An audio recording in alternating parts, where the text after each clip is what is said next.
بسم الله الرحمن الرحيم، والصلاة والسلام على سيدنا محمد وعلى آله وصحبه وسلم. يسعدنا اليوم ان احنا نفتتح هذا المحفل العلمي عن قسم الصدر كلية الطب المنصورة. الحقيقة بس أنا يعني هبدأ تقديمة بسيطة. يعني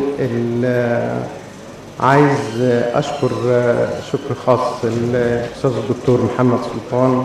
الحقيقة يعني بدأ معانا من الأول خالص، وكان له أيادي بيضاء على إنشاء الICU عندنا في الريسبيراتوري. دكتورة أمل بنرحب بيها وبنشكرها يعني على التعاون المستمر معنا. نرحب بالسادة الحضور جميعا وبنشكرهم. والحقيقة قبل ما نبدأ الأكتيفيتيز بتاع المؤتمر أو الميتنج، أنا ليا بس ملحوظتين. إن إحنا هنعمل ريجوليشن شوية للتوكس، وإذا كان أولا ما فيش انتربشن مع السبيكر في نهاية التوك، ممكن هيبقى في تو بوليسز، يا إما يتعطى 5 دقايق بالظبط، لأن الناس هتخلع مننا 5 دقايق، أو نخلي الأسئلة بعد نهاية السيشن كله. قبل ما هنبدأ إن شاء الله، الأستاذ الدكتور محسن الشافعي بهذه المناسبة بوجه له شكر خاص على الإفورت العظيم بتاعه في الICU عندنا. هو بس هيدي نبذة عن الريجوليشن بتاع الإيفنت والميتنج، فهو يتفضل الأستاذ دكتور محسن. شكرا مهم. السلام عليكم ورحمة الله وبركاته. بنرحب بحضراتكم جميعا ونشكر تواجدكم معنا في تكبد العناء في السفر، وديت يعني نسأل تعالى يعني يكون هذا الوقت في ميزان حسناتنا جميعا ان شاء الله مشت الرحمن. هو الحقيقه كان في موتيفيشن كبير جدا في سelection اوف ذا توبيك اوف ذس ميتنج، وهو فكره البيتفولز ان ICU براكتس. وحضراتكم يعني كان في بالنسبه لي اتس نوت سربرايز ان المجله تايمز يعني جاست 1 ويك بيفور كانت بتتكلم على حاجه في منتهى الخطوره، ان الميديكال ايرور ذا ثيرد كوز اوف ديث. تخيلوا معايا حضراتكم، في يونايتد ستيت ريكوردد اوبجكتيفلي داتا بتقول ان الميديكال ايرور ذا ثيرد كوز اوف ديث. وهم كان عندهم الشفافيه والتجارب والكلام ده بعد اللان كانسر، وبعد الكانسر السوير، وبعد الكاردياك ديسيزز، جاء ترتيب الميديكال ايرور ذا ثيرد كوز اوف ديث. ده خلانا يعني معلش عفوا يعني كنوع من انواع الاوتو كريتيسيزم لنفسنا، ان احنا we should fix the problem that we faced in our practice. الحاله بعد كده يعني تخيلوا حضراتكم ان في كتير يعني في زملاء من الاطباء يعني توفاهم الله في العنايات المركزه. مش عارف يعني هو طبعا يعني كل مكان بيبقى فيه شورتج، بس احنا as much as we can we are trying to fix this issue. يعني هو بالنسبه للميتنج يا اخوانا، انا بس هستاذنكم في الامور الاتيه. 1، الموبايل يبقى سايلنت اف بليز. رقم 1 الموبايل يبقى سايلنت من فضلكم. رقم 2 الالتزام بالتوقيت في التواجد في اوقات بدايات المحاضرات.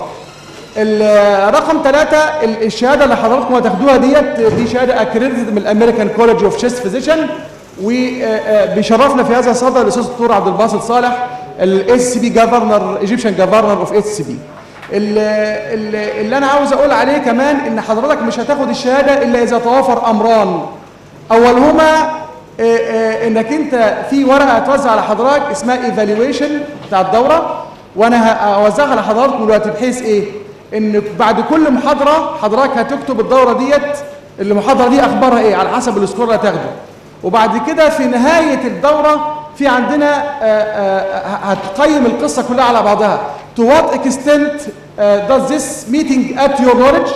It change your knowledge and will change your practice. بكم نسبه كام في المية؟ الكلام ده يا اخوانا مهم جدا جدا جدا بالنسبه لنا، ارجوكم. وعاوز اقول كمان ان بدون مجاملات بمنتهى الواقعيه، لان صدقوني يعني we will utilize it later on in correction of our defaults. فلو سمحتم التقييم رقم 1. رقم 2 حضراتكم لازم تحضرهم 70% of the time of this meeting. وهتسالني انا هعمل الكلام ده ازاي؟ في حضرتك لو جيت تبص على الاي دي بتاع حضرتك هتلاقي فيه وراه كود بار، واحنا عندنا كود ريدر وفي حد واقف. كل ما حضرتك هتخرج من القاعه هيتخصم الوقت بتاع التوتال تايم بتاعك.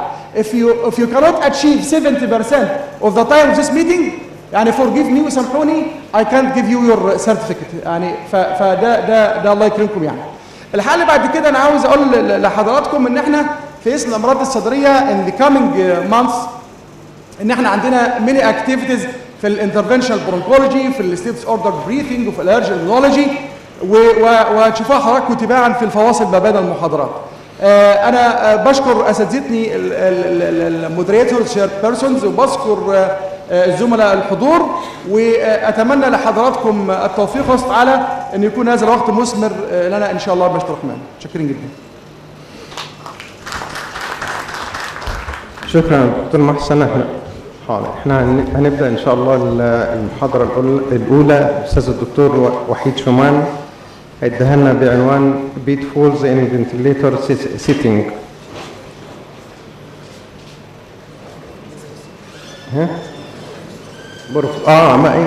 بروفر اوف شيست ديسيزز زاجازيكل يونيفرستي. دكتور وحيد اصل هو يعني مننا يعني، فالواحد نسي ان هو مش من المنصوره يعني. شكرا جزيلا. السلام عليكم.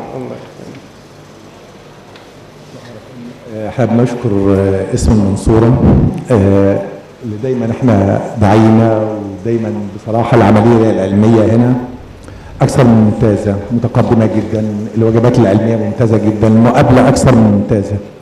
احنا نحس بالظبط ان احنا من اسم صدر المنصوره مش من اسم صدر الزقازيق.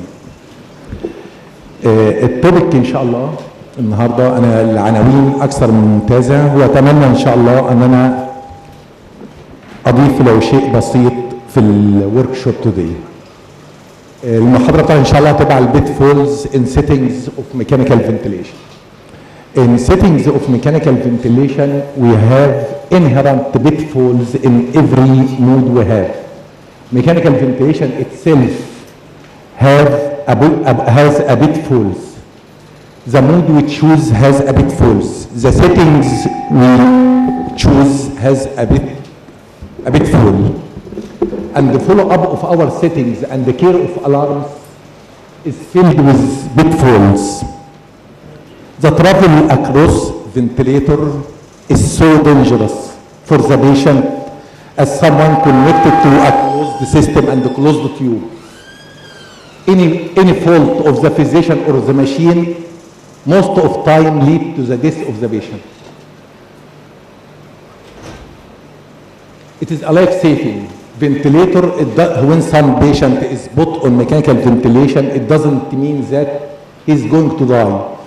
We never ventilate a patient we expect that he will die. The aim of mechanical ventilation must be for a patient who we expect that he will live, whatever the dangerous condition he is in. We must not operate a futile mechanical ventilation. When we put a patient of mechanical ventilation, although the outcome is nearly about 50% or 60% of people who are put on mechanical ventilation, but we are expecting that when we are initiating ventilation, that patient will live. If we are expecting from the start that patient will die, it is not ethical to ventilate that patient. It is a futile process. It can prevent the ventilator for another patient who needs this ventilator. It may consume the resources we have in a country with depletion in his resources. Mechanical ventilation in the current form, in these days is not exactly a physiologic process. It against physiology. Almost always when you are breathing, you are pulling in. It is pushing in. It is not pulling in. The patient is ventilated almost always for some problem, that one in blue, whether airway resistance or compliance of the lung or vacuum mismatch or neuromuscular problem or abnormality which lead to increased oxygen production and to oxygen consumption and pseudo production. All of these in blue, most of mechanical ventilation is not dealing with it. We are dealing with the consequences. The disease come from up, in mechanical ventilation start from down. Mechanical ventilation is to improve oxygen, is to decrease hypercapnia, or to rest the muscles and decrease the work of breathing, and to improve minute ventilation. But most of our ventilators are not dealing with the origin of the disease. Hence, mechanical ventilation is initiated just to support the patient till our medical treatment can improve this patient. Hence, it is just a bridge or buying time for patient all through this. Although there is some new concepts in mechanical ventilation which can deal with the underlying process of the disease itself. We start from down, disease comes from up. This is an inherited drawback in mechanical ventilation.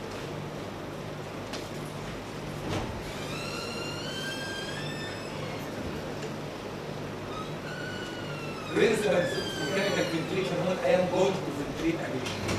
Number one, there is no evidence that one mode is life-saving or improve outcome other than other mode. There is no specific mode for a specific disease. Number two, choosing appropriate goals of mechanical ventilation is more important than the mode itself. Low tidal volume is the best evidence-based outcome of ICUs after the great research in the ICU in the last 50 years. Low tidal volume is the great advance in the last 15 years, which improved the outcome of so many dangerous diseases necessitating mechanical ventilation. Previously, we were ventilating the patients on high tidal volume. Now it is going to the physiologic state, which is 5 to 7 millimeter per kilogram of predicted body weight. Low tidal volume and low plateau, and I'll talk later on about this.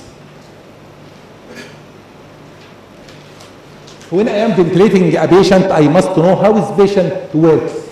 It works with 4 things which deal with or control the breath process itself, of the mechanic of a breath. It is the time, it is the flow, it is the pressure, it is the volume. All through the interlacing action between these parameters, which you cause it as phase variables, and its interaction with the patient himself, we can form a mood with these changes. All this we call them control variables. One of the pitfalls that I cannot know what is the meaning of each thing. Triggering, it means initiation of ventilation, or inspiratory trigger, or inspiratory cycling. It is the same words. Cycling means end of inspiration, not the beginning of expiration. It is end of inspiration. Sometimes it is called expiratory triggering. Targeting, it is the target for which I control the ventilator to reach, not to exceed. Limit, it is not to exceed, but may continue for a time with the same level. But when targeting, when it reaches the same level, it stops and starts cycling. This is the process, is triggering, limit, cycling, and then expiration. From the cascade or the interaction between different parameters I use to control the breath, we have a lot of breath types and a lot of ventilator mode types. The breath types are almost always one of 3 when the patient is on mechanical ventilation. Number 1, mandatory. Mandatory, it is fully initiated and ended by the ventilator. Number 2, spontaneous. And the spontaneous is 2 forms, either unassisted or assisted. Assisted, part for the patient and part for the ventilator. Spontaneous is fully controlled by the patient, which is initiation to the end. From the interlacing and the interaction between different parameters I use, I have these types of the ventilation, either volume controlled, pressure controlled, or spontaneous. Volume controlled continuous mechanical ventilation, volume controlled assist control, and the other types just here I want to check.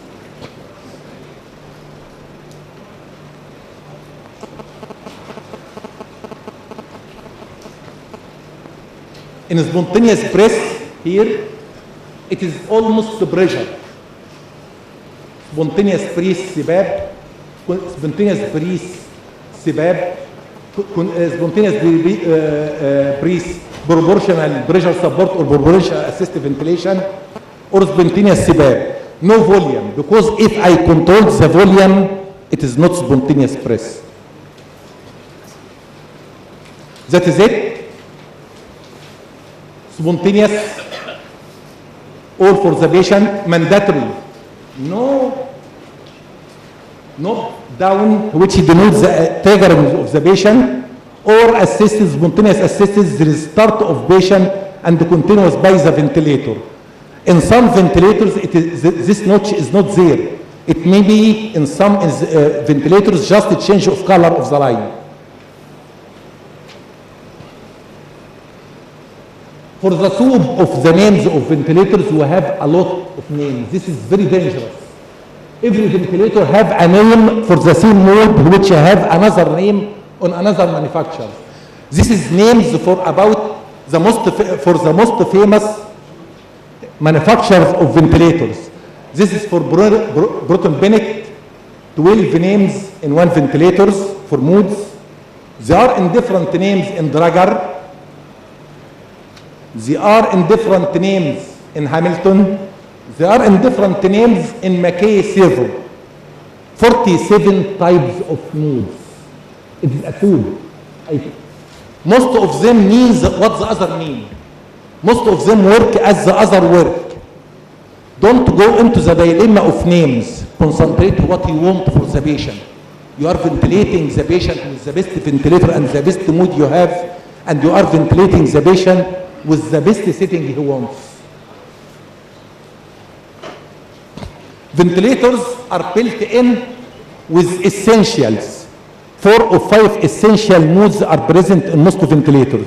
There is extra modes that not affecting the outcome of ventilator, but may improve the type and the quality of the time in which the patient spent on ventilator. It may improve oxygenation. It may improve the need of sedation. It may lessen the agitation of the patient, but there is no impact on the outcome of the patient.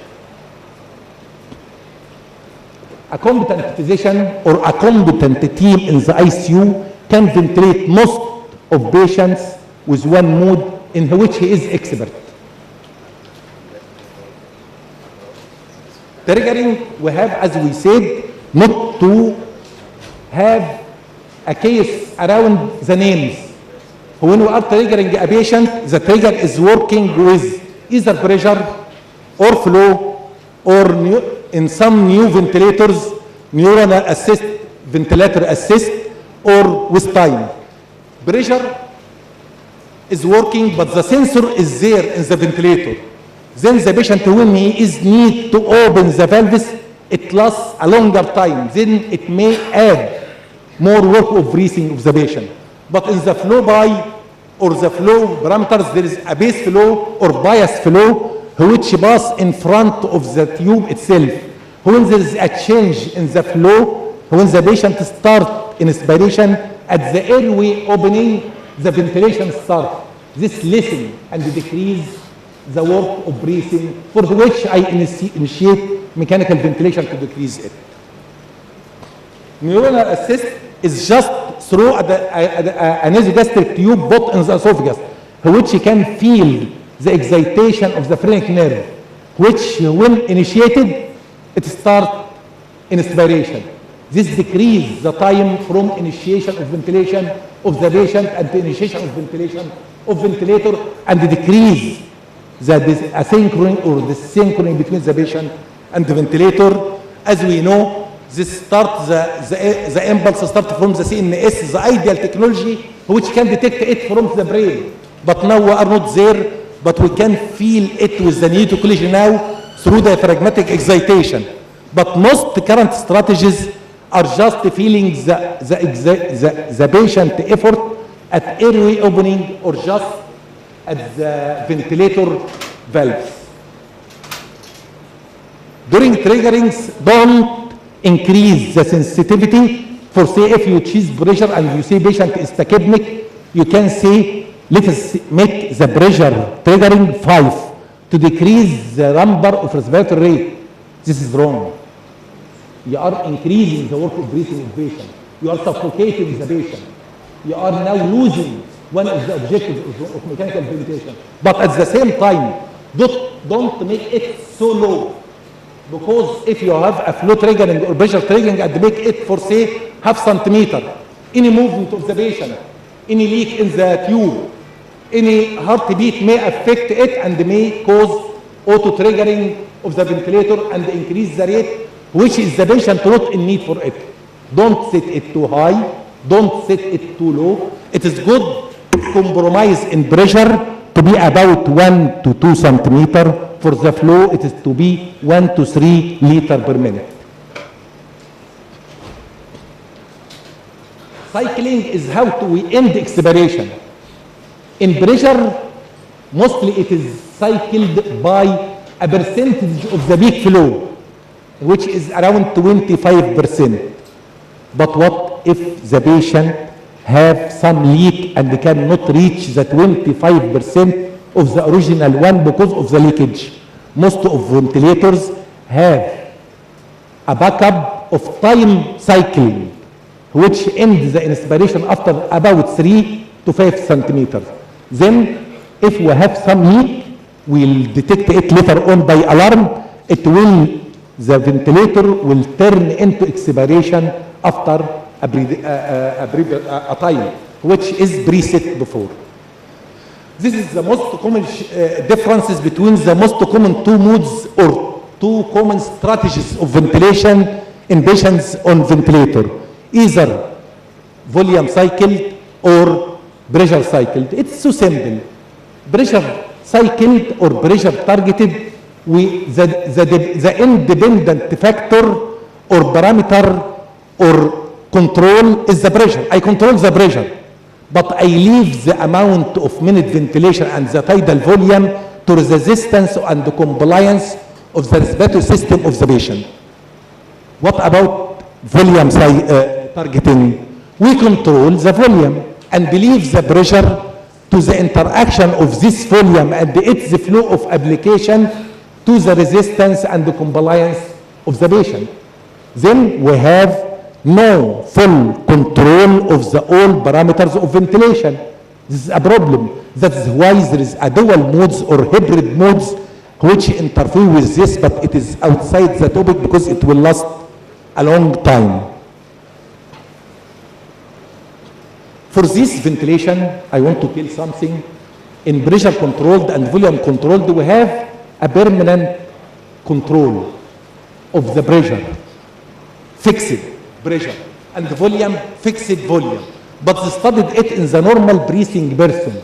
They found it that normally we have a random breathing in which no tidal volume or no breath is nearly like the previous in normal breathing individuals. They found that there is variation about 33% or 1/3 of the occasions. There is some changes in the magnitude and the depth and the number and the frequency of respiration over 1 minute. They tell then why we don't do this in our mechanical ventilation. Now they are thinking about something called noisy mechanical ventilation, in which the breath change in pressure or volume from breath to breath to be randomized. In animals, till now, it is just working in animals. They call it noisy mechanical ventilation or chaos mechanical ventilation. They found it in animals to improve oxygenation, to improve weaning, to decrease the need for sedation of the animal who is ventilating under noisy ventilation. But we have not to forget that if we are doing noisy ventilation by the machine, it will not coincide with my noisy inspiration, my own drive.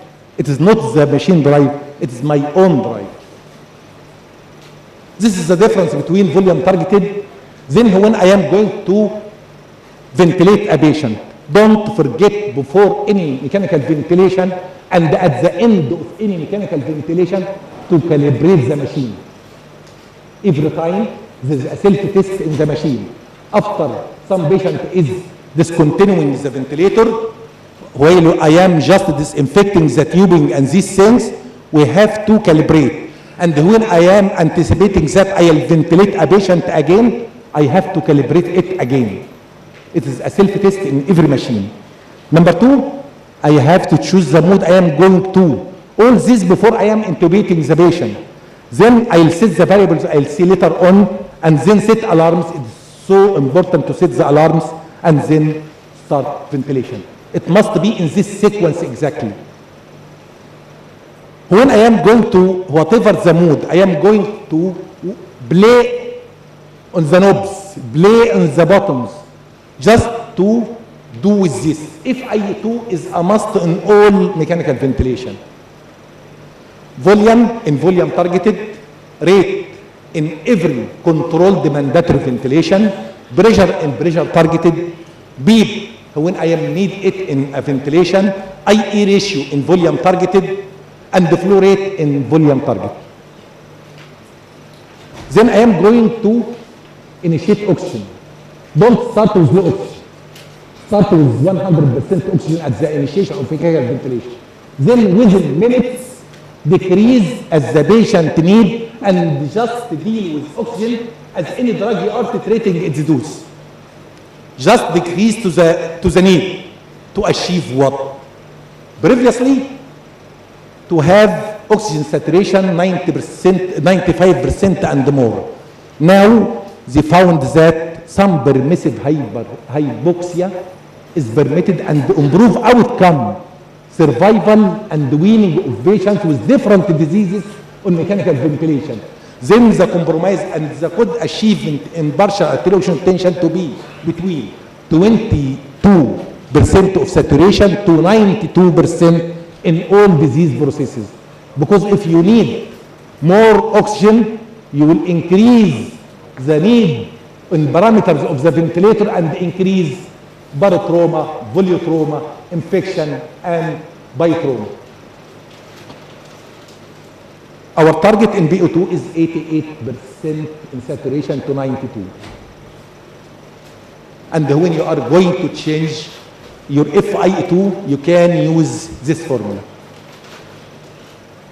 Tidal volume. It starts in early 60 in an operating room with high ventilation, which improves the hypoxia and the pH and CO2, and it was for decades using 9 to 15. After the ARDS net and the previous smaller studies, they went down to 6 to 8, which is called low tidal volume, which has the best impact of outcome on patients of ARDS, and now is transferring to all disease process necessitating mechanical ventilation, whether it is surgical, medical, or ARDS. It's called low tidal volume strategy. And now, if you can go to the ultra low tidal volume strategy, if needed. But there is here some problem with this because of the recycling and of the alveoli. Then don't work up low tidal volume, ultra low tidal volume strategy, except with good amount of applied bead. Thus, tidal volume is just measured according to the predicted body weight. It is so simple. Ideal body weight male, 0.9 in height in centimeter minus 88, and the 4 difference for females. 4 to 5 difference for females. Respiratory rate in ventilating patients with COPD with type 2 respiratory failure, at least make FIE ratio to be 1:3. Change the flow rate and change the pressure and the time of inspiration and the tidal volume to achieve it to 1:3 or more. In obstructive diseases and in patients with severe asthma, it may be needed longer because sometimes in near fatal asthma, intrinsic beep may reach up to 30 centimeter water. If restrictive, we come here to the rate. If I am managing a patient with low tidal volume and I want to good ventilation, I have to increase the rate up to 30 and 35. But don't let the patient himself have a rate of 30 to 35 because this just ends the objective of mechanical ventilation. I can increase, but if it is initiated by the patient only, it is stress, asynchrony, and the failure of mechanical ventilation. I'll just go a bit more. When I am giving mechanical ventilation also for the flow, I have to turn up the flow rate of the ventilation. If the patient feel hungry and the flow rate is less than of the patient, there is scalloping of the inspiration. But the normal is like this, but there is scalloping. But if I increase the flow rate so high, it may initiate dyspnea at the same time or irritate the trachea through the flow receptors in the nasal airways. Hence, we have to change the flow rate every now and then to cope with the patient intrinsic output, central output for the diaphragm. Previously, pressure was limited just by beat. With time and the paradigm changed from peak to plateau because the plateau is the descending pressure of alveoli. Thus, it is the cause of the trauma initiated by the machine. It is responsible for the failing, ventilator-induced lung injury. Then, it is better to be monitored through beat, not to exceed. Before they said 40, then they said 35, and now it is better not to exceed plateau 25 or 30. When I choose to sacrifice with plateau or the tidal volume, I sacrifice with the plateau. Lower tidal volume is most important than the plateau. For say if I have 6 tidal volume milli per kilogram and it causes plateau 35, it's okay. The most important is the low tidal volume. If I cannot go down, it is just keep on 6.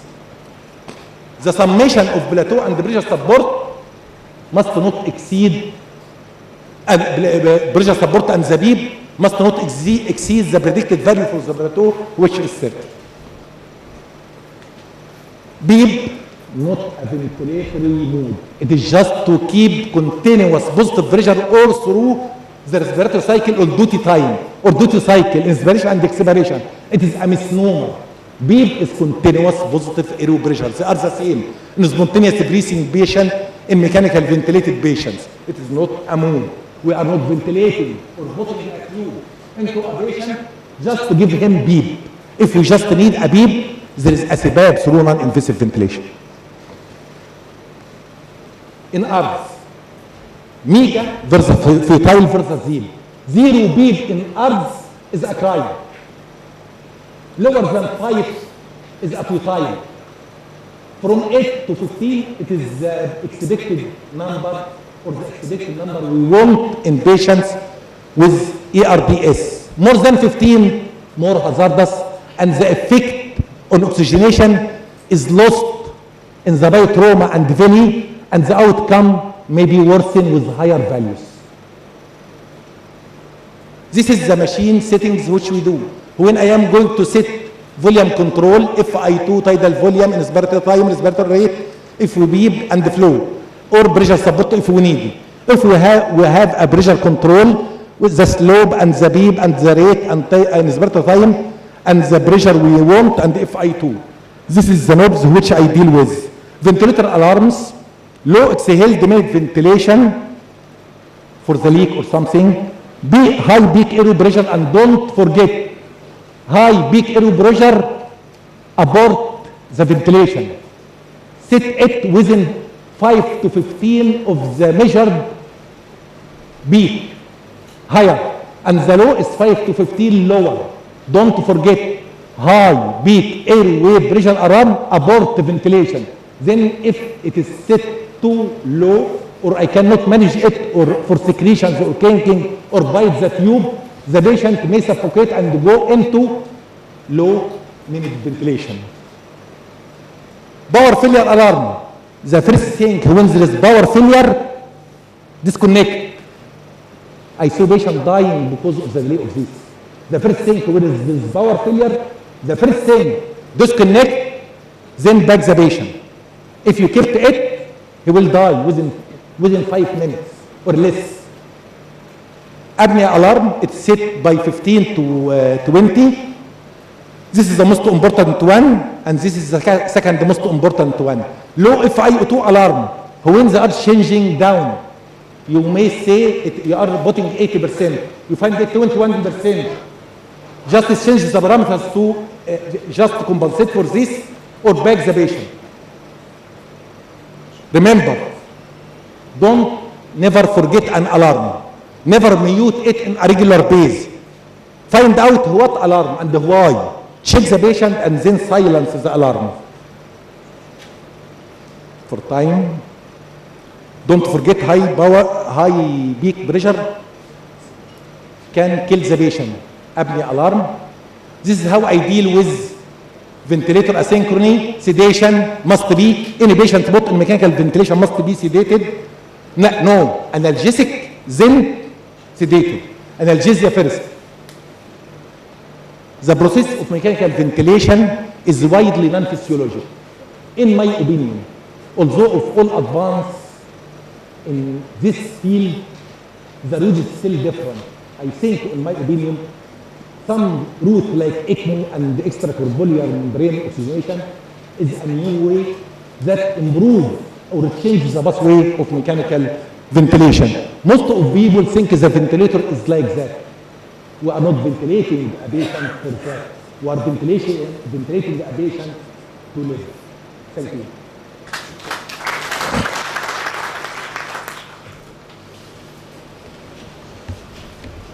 شكرا جزيلا دكتور احمد شومان. الحقيقه احنا استفدنا كتير جدا من المحاضره دي، وانا ليا تعليق بسيط جدا بس للشباب الصغير، ان بليز احترم الالارمز، ولازم بيفور اني بيشنت كل عيان لازم تتشيك اب الالارمز، لان احنا وي سو ماني بيشنتس. شفت انا شخصيا مريض راجل ادلت وما بياخدش تقريبا طيب الفوليوم اطلاقا. دكتور سلطان تعالى شوف العيان ده بياخدش، شفت الالارم لقيته محطوط على بيدياتريك مود، والهاي بريشر محطوط على 20، وطبعا العيان ما بياخدش. اول ما زودناه ل 40 العيان خد وتحسن وبقى زي الفل. فناخد بالنا من الحاجات البسيطه دي اول بوينت. البوينت الثانيه، مفيش حاجه اسمها حط مريض على مود واروح واسيبه 24 ساعه. لازم I have to watch the patient over the 24 hours and may I change from mode to mode or change the parameters of the mode. ازود الريت، اقلل الريت، اقلل التايدل شويه، ازود التايدل شويه. فده مهم جدا جدا، عشان انا لاحظت ان معظم الدكاتره بيروح جاي او العيان على الفنتليتور يبقى احنا كويسين. لا مش كويسين. لازم اواتش ذا بيشنت، اشوف الهيمودايناميك تشينج، اشوف البلاد جازز، اشوف every few hours، مش مطلوب كل ساعه، على الاقل كل 12 ساعه كل 8 ساعات زي ما انا هنعمل بلاد جازز. اشوف المونيتورز الحلوه الجميله دي. لازم اشوف عيان الهارت ريت زاد قوي قل قوي، عيان بلاد بريشر بيعلى، ده يخليني عيان عرقان يبقى في CO2 ريتنشن مع تاكيكارد غير. we have to check the hemodynamics every minute. ده دور النيرس، دور الدكتور ان يستجيب لها لو هي طلبت اي حاجه منه. شكرا جزيلا دكتور شومان. اي سؤال؟ any question؟ اوكي شكرا جزيلا. دلوقتي we are going to call Dr. Professor Mohammed Amin